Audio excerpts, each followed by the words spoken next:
the cool thing about the Matrix is it is basically explaining two different dimensions that are taking place at the same time. Over here, you have this realm that looks really good. It seems like the world as we know it. People are going to work every day, they're living their lives. But by the end of the movie, you realize that this world over here isn't real at all. It's actually fake. It's only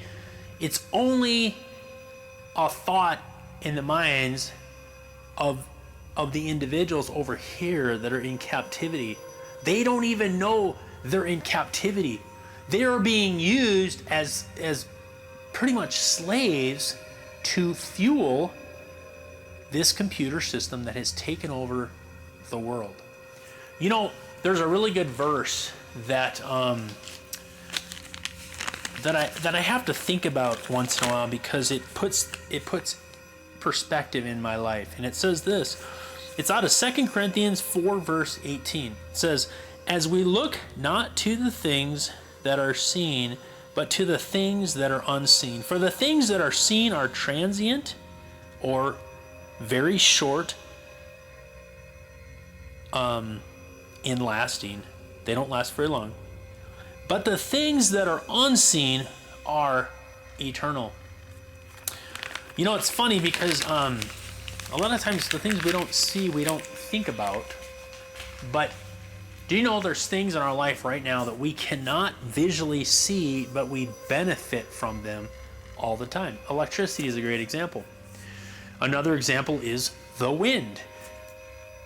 We can't see the wind blowing. We cannot actually see the wind. We see particles of dirt moving because of the wind. We see trees blowing because of the wind, but we do not actually see the wind. We can even feel the wind, see?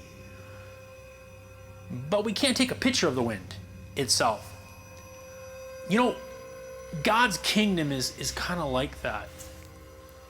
It's a kingdom that we often don't think about, and it's hard to explain. In fact, when I was trying to think of how I could talk about this, I thought, how do you explain it?